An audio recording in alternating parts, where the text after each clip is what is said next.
Okay, good to have you here, guys. I'm very happy to be here presenting to you one of our readings from Ape Uni, RWFIB, Reading Writing from the Blank, number 74. Good looks in votes. So we're going to talk about a topic which is related to voting and candidates and how their appearance will affect our decisions. So it is tempting to try to prove that good looks win votes. So good looks it means good appearance, how they present themselves physically or uh, in terms of outfit or appearance win votes. And many academics have tried. Academics means scholars, means statistics or researchers have tried to prove that. Have tried to prove that. The is that beauty is in the eye of the, and you can't behold the politician's face without a veil of extraneous prejudice getting in the way. Um, Veil it means a cover. Extraneous it means extra, not relevant, not related to the topic. Prejudice it means bias on it's an unfavorable um, leaning towards something. It means you like something or you dislike something unfavorably with no logic, with no specific reason. Getting in the way. So the problem is, uh, the thing is, or I don't know, what that is, beauty is in the eye of the, and you cannot behold a politician's face without a veil of extraneous prejudice getting in the way. Does George Bush possess a disarming grin? Grin, it means a smile that really covers your whole face from this part of your ear to this part of your ear. It means we call it a 6 mile smile. Look, this is grin from this part to this part. Disarming, it means charming, very attractive. Or a facetious means mm, humorous, but not in an appropriate way. Facetious, it means not relevant to the situation, to the context, inappropriate and bland, not interesting. Or a facetious complexion, smirk, binge, or smile. We're going to answer that. A facetious what? Facetious is an adjective. We need a noun after that. It's hard to find anyone who can look at the president without assessing him politically as well as it means you cannot find someone that um, assess or look at the president without assessing him politically as well as so when you find someone as a president or candidate, hmm, you want to vote, and you want to select which candidate is appropriate. You see? So, first, you have to look into their political background. It's very obvious because you're going to vote. It's about politics. It's about policy making about the country. So absolutely, their career background, their political background should be assessed. That's one thing. As well as it means you cannot find someone who does not assess someone based on their political background and their what is the topic of this text? About looks, about appearance, as well as it's very, very clear that which one is the answer. Physically, their physical attributes, their physical characteristics.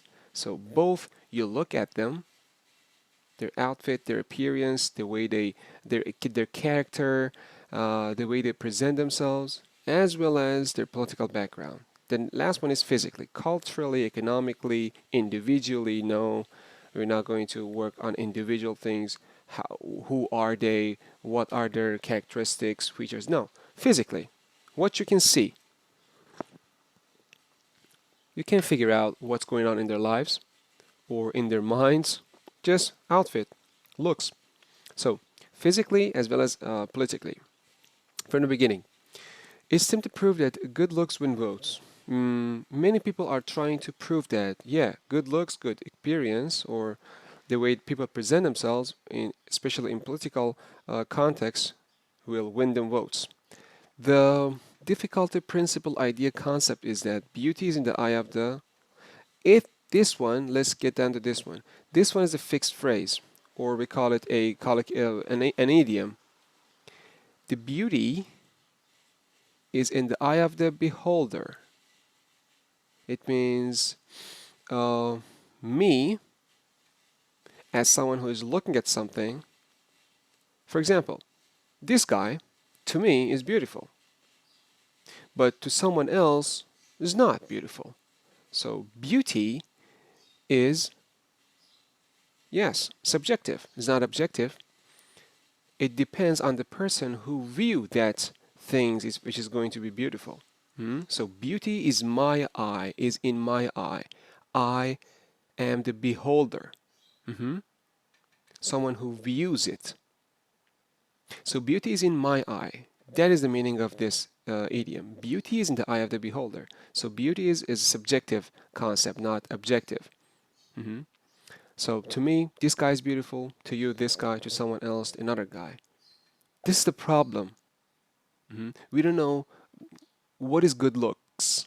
To me, this one is good looks. To you, this is good looks. So good looks is a subjective concept. So beauty is in the eye of the beholder. So if you want to assess the rate of winning of someone based on their good looks, you cannot figure out because we have a big problem here. The problem or difficulty is this one because beauty is changing from person to person. The concept and the meaning of it is changing. That makes it difficult. It's not about principle, idea, or concept. This is a problem, this is a difficulty. And you cannot behold a politician's face, you cannot see a politician's face without the veil of extraneous prejudice getting in the way. For example, what does this sentence mean? It means there's a cover of irrelevant prejudice. For example, I like his smile, I like his face, I like his outfit. This is prejudice.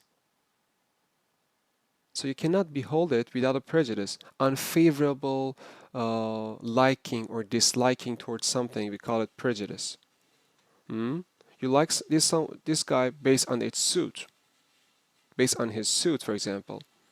That is a prejudice, and it's not relevant.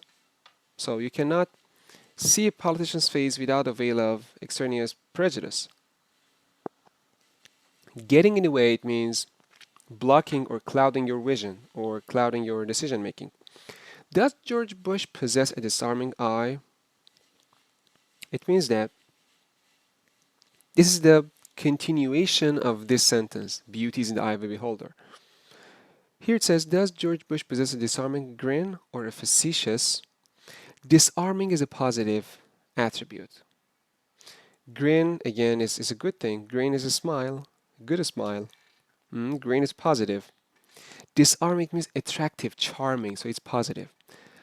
Does George Bush possess a disarming grin or so there's a choice, two options, probably opposite options. Here we have positive, here we have negative. Facetious, I said, inappropriate humor. Facetious, complexion, smirk, binge, smile. Smile is neutral. If we say it's not positive, it's neutral. It's neither positive nor negative. Binge doesn't have any meaning here. Doesn't make sense. We can look it up in dictionary as your extra workbook. Complexion has two meanings. Complexion means the color of the skin of someone or one aspect of its character, of his or her character. We call it complexion. Facetious, it's all about being inappropriate or it's about humor. So it's about the characteristic. It's about an aspect of someone which relates to grin.